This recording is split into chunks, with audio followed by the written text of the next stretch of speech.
On the news, Lassa fever death toll hits 38 as disease spreads to 11 states. Federal government, Southwest governors agree on Amotekun. And U.S. records second coronavirus case.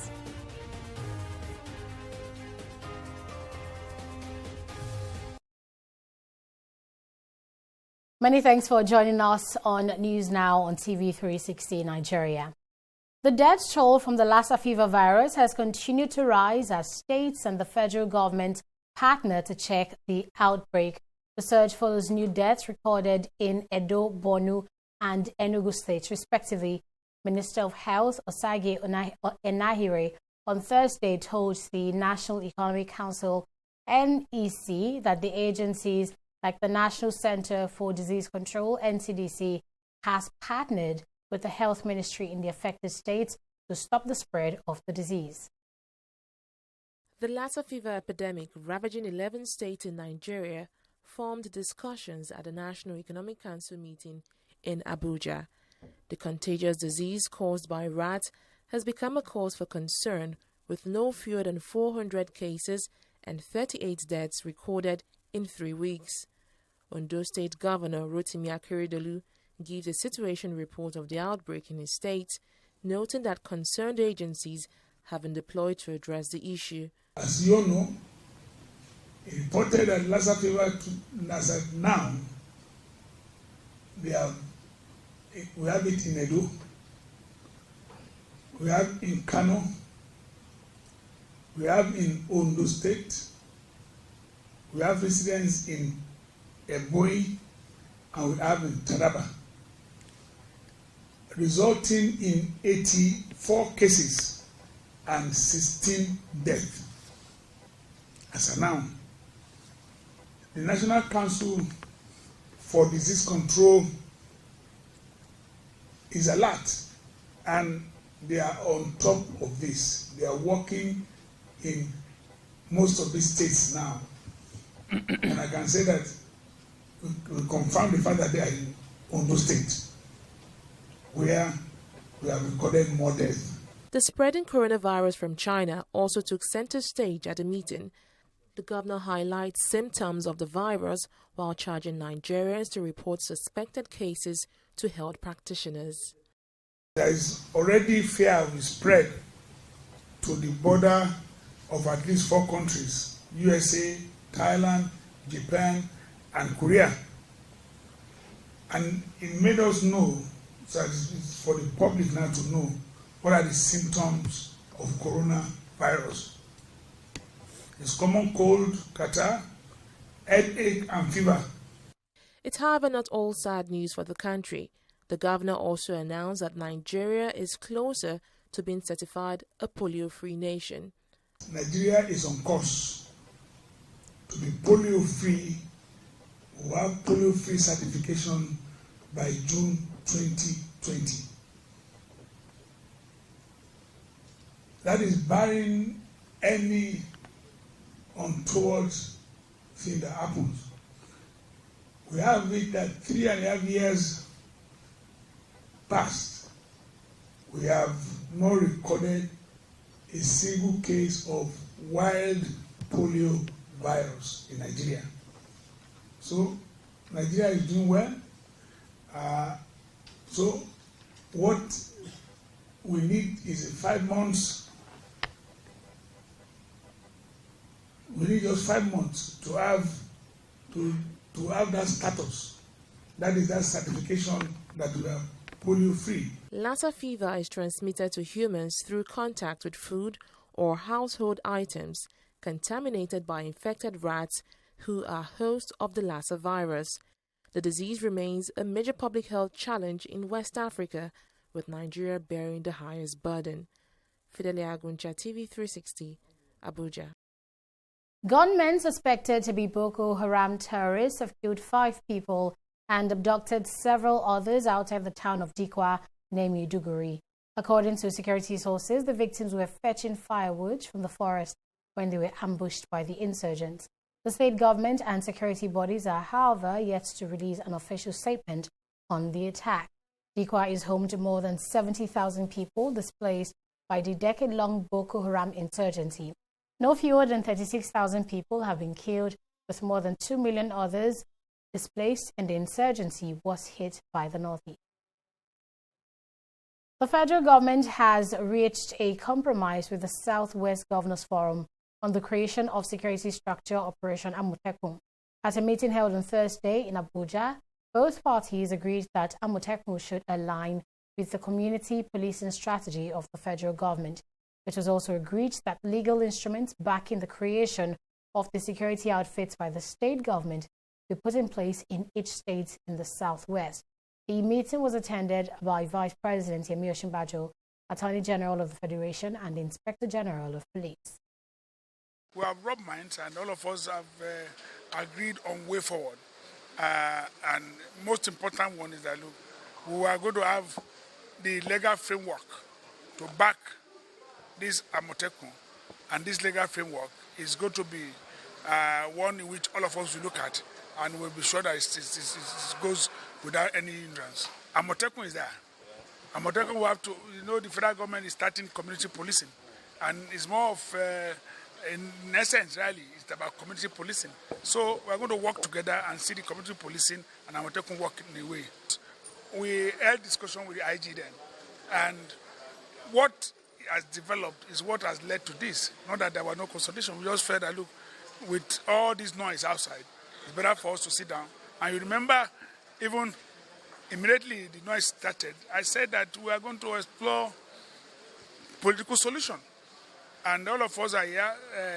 My colleague, Deputy Governor of Oyo, who is of PDP, all of us are here. So we have looked at this solution to it now, political and legal solution to it. All of us will do it. President Muhammadu Buhari on Friday assented to the instrument of ratification of the agreement on the transfer of sentenced persons between Nigeria and the government of the Macau Special Administrative Region of the People's Republic of China. Special advisor to the President on Media and Publicity, Femi Adesina, announced the development in a statement.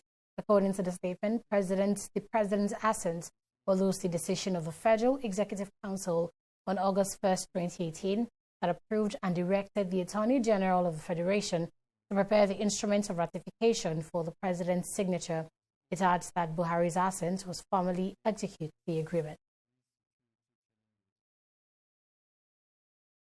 Weeks after the Kwara State government demolished Iliarubo, property of the Saraki family in Ilori, stakeholders have agreed to an out-of-court settlement. Counsel support parties told the presiding judge at Kwara State High Court on Friday, Justice Abiodun Adewara, that they have decided to resolve the matter amicably. They also fixed a meeting for January 27th on how to find an amicable solution. In his ruling, Justice Adewara commended both sides and wished them well in an effort to settle the matter peacefully. He then adjourned it till March 2nd, 2020 for reports on the settlement. The Kwara State government had on January 2nd demolished Iliarubo, said to have been built by the late Saraki on a land portion said to be originally meant for the building of the Kwara State Government Secretariat. Imo State Governor Senator Hope Uzodinma has said that his administration will continue the good works begun by immediate past governor of the state, Emeka Ihedioha.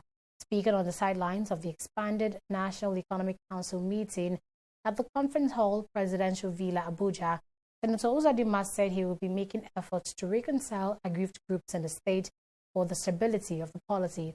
The Supreme Court had last week declared Uzodinma of the All Progressives Congress governor of Imo State and sacked the administration of Governor Emeka Ihedioha of the People's Democratic Party, PDP. In terms of my vision for the state, and as contained in my manifesto, so followed by the broadcast which I did 2 days ago, of course, all those policies have been well articulated, researched upon, and by the grace of God, if accomplished, will take us to the next level. Government is a continuum. I will continue from where I met the government. But if in the process there are issues that require to be probed, I will, of course, will not hesitate to do that. Don't forget, I've been around for a very long time. I've been as a private sector person, I've been in the Senate for 8 years. I've been part and parcel of government. So there's nothing really new. The process of national development is a collective thing. So from one point or the other point, you continue to participate in contributing your own quota. Gradual by gradual, we reconcile all different various groups towards uniting our people to create stability in the polity. The Nigerian government has partnered with the United Nations and the European Union to address growing humanitarian challenges in the country. At a meeting in Abuja, head UN Humanitarian Coordinator in Nigeria, Edward Kalon, spoke on the factors limiting the efforts of the group and the Nigerian government in addressing humanitarian challenges in the country. The EU also reaffirmed its commitment in working with Nigeria to address the issues of terrorism, poverty, among others. It is my call again that we continue providing critical life-saving assistance to the affected population. But we need to continue doing this sensibly. We need to provide humanitarian assistance to the affected population so that they can cope with the impact of this crisis, recover from it, and also engage in some form of transformative change. Last but not the least, the root causes of the crisis is developmental. The affected areas have suffered from a long period of development deficit. Poverty today is becoming multidimensional. Governance and human rights abuses are becoming rampant. And last but not the least, the impact of climate change is not helping either. Europe and Nigeria share our common fight against terrorism. We support the efforts of Nigeria to combat this menace, to combat terrorism. But we also have to take into account all the suffering that such situation entails. What I'm talking about millions of people who are in need of humanitarian assistance, including those that are beyond the reach at the moment of humanitarian community in the territory under the control of organized armed groups. The leadership of the Christian Association of Nigeria, CAN, has declared a 3-day special fasting and prayer intervention for Nigeria in all churches, home and abroad. The intervention comes as Boko Haram insurgents killed Lawan Andimi, chairman of the Christian Association of Nigeria in Michika local government area of Adamawa State.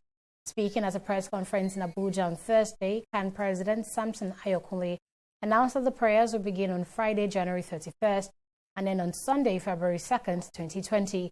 Ayokunle said the intervention became necessary following the gruesome killing of innocent Nigerians across the country.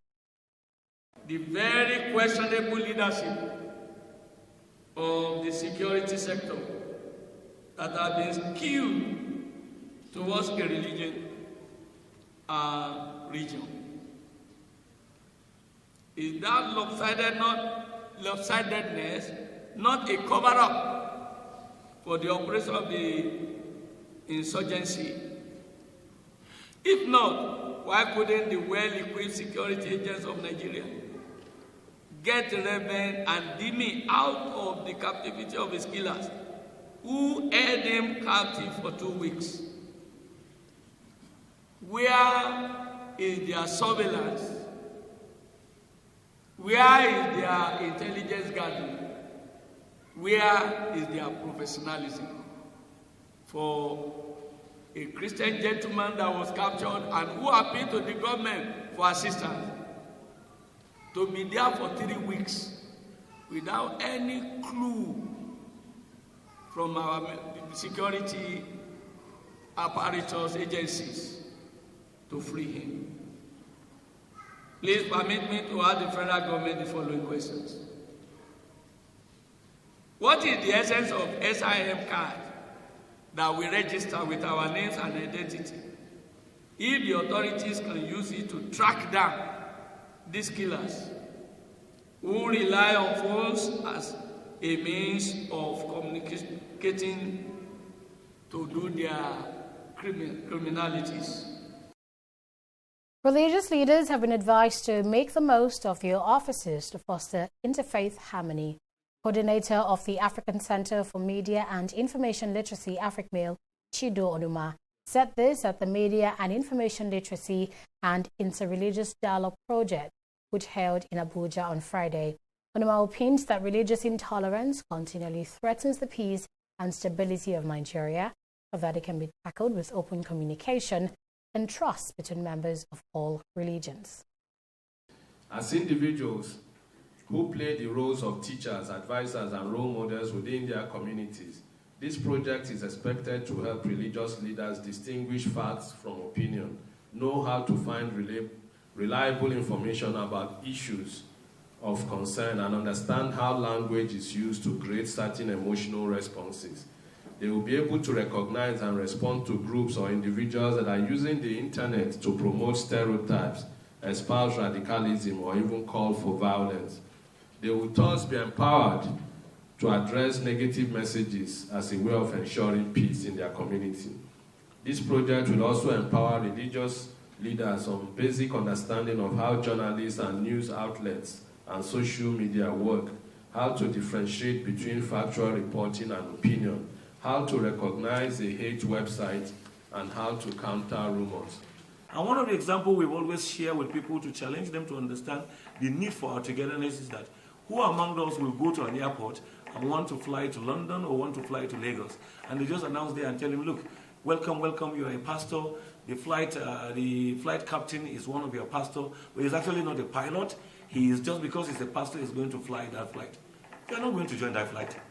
Because you rather prefer, if there's a flight that the pilot is a pagan, but is a true pilot, you know you are safe.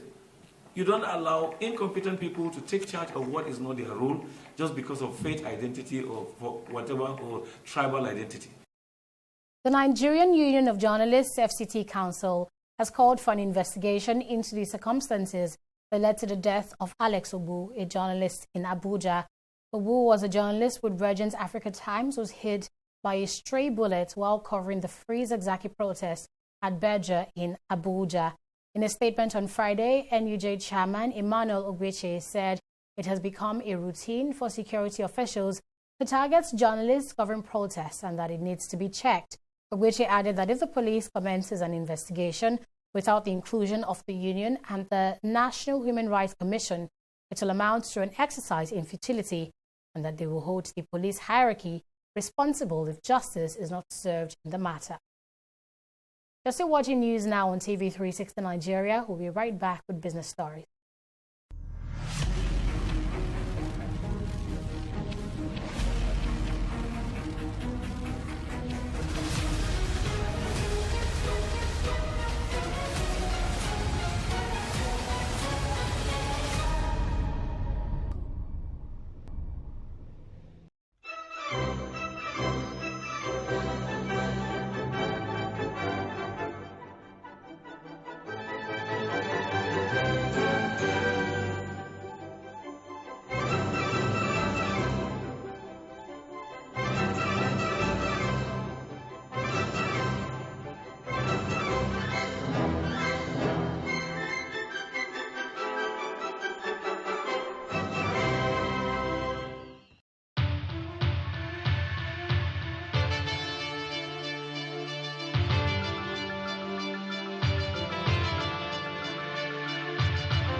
You're welcome back now, talking business with us. It's Fidelia Aguncha. Hello, Fidelia. Hi, Aneta. So where the MPC of the Central Bank of Nigeria actually met and decided on key issues about the economy.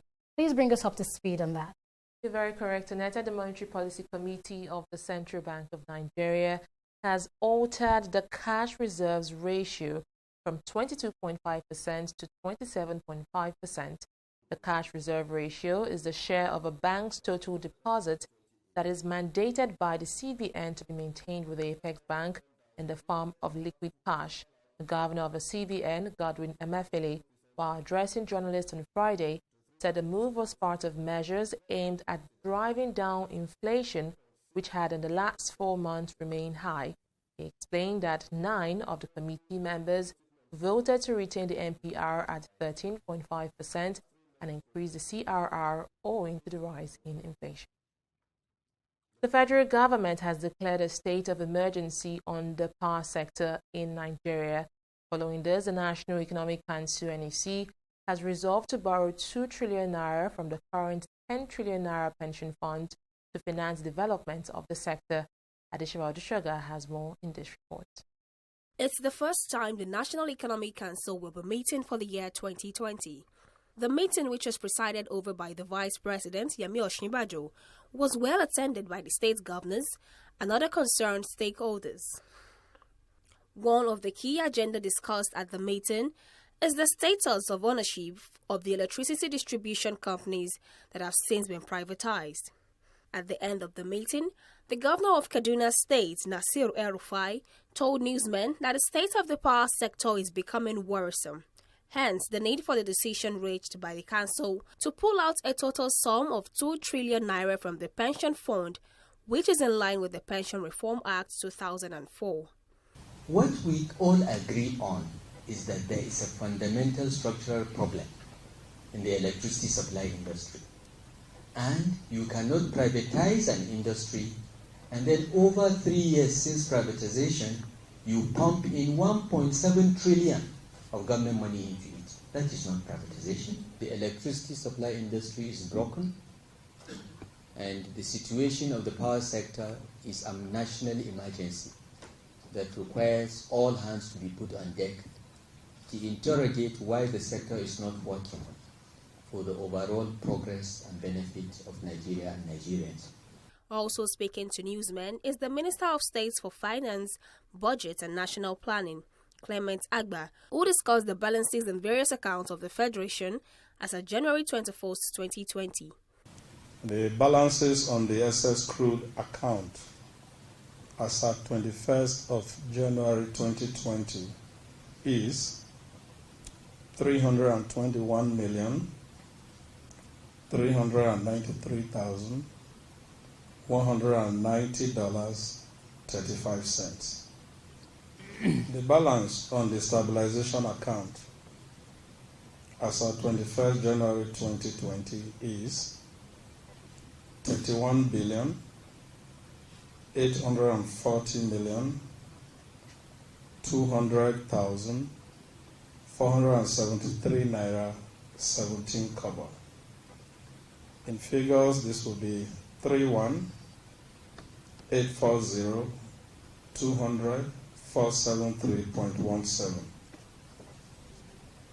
The balance on the development of natural resource account as at January 21st, 2020 is 96,991,981,055 naira 54 kobo. Despite the privatization policy, the federal government had in the last 3 years spent a total of 1.7 trillion naira on the power sector. This has, however, caused the government to retrace its steps, reviewing the ownership status in the sector. Adeshewa Odushoga, TV360, Abuja. After this break, we'll check out how activities rounded up the week at the Nigeria Stock Exchange.